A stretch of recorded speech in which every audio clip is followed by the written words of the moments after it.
సత్పురుషుడు అంటే నేను ఎలా సత్పురుషుడు అనుకుంటున్నాను, నేను మంచోడు నీకు ఎలా తెలుసు అని అంటే, మంచోడు కదయ్యా నీ గురించి చాలా మంది మాట్లాడుకుంటూ ఉన్నారు అంటే, అప్పుడు అన్నాడు సరే నీకు అన్నీ తెలుసు కదా, అన్నీ తెలుసు, చిన్నప్పటి నుంచి అన్నీ చేస్తూ ఉన్నాను, మరి నిత్యరాజ్యానికి వారసు కావాలంటే ఏం చేయాలంటే నీ దగ్గర అంతా ఉంది మొత్తం బేదలకు ఇచ్చేసి చేతులు కట్టుకొని కాలి చేసి పట్టుకొని నా అనుమతులు వచ్చాయంటే వెంటనే మూతి పుడుచుకొని మెడదించుకొని చక్కగా వెళ్ళిపోయాడు.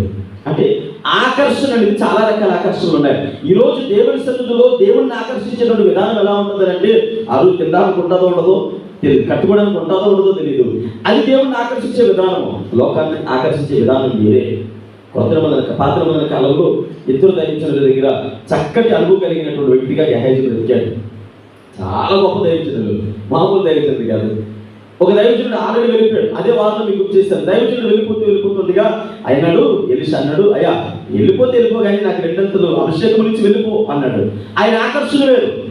దేవుని సన్నిధిలో ఆశీర్వాదకరమైన అభిషేకమును కోరుకున్నాడు. గెహాజీ ఆకర్షణ వేరు. గెహాజీ ఆకర్షణ ఎక్కడ ఉంది? ధనం మీద, వస్త్రాల మీద, పేరు ప్రఖ్యాతుల మీద ఉంది. ఎలీషా గారు వెళ్ళిపోతూ ఉంటే ఎలీషా గారి దగ్గర ఉండి, అయ్యా నువ్వు రెండంతల ఆశీర్వాదం తీసుకున్నావు, అభిషేకం తీసుకున్నావు, ఇప్పుడు నాకు 4 గంటలు కావాలంటే ఖచ్చితంగా దేవుడు ఇచ్చేవాడేమో. కానీ ఈయన ఆకర్షణ ఎక్కడుందంటే నయమాన్ని తీసుకొచ్చినటువంటి ఆ వాటి మీద ఉండడం వల్ల వెళ్ళిపోయి అంటాడు, ఇదిగో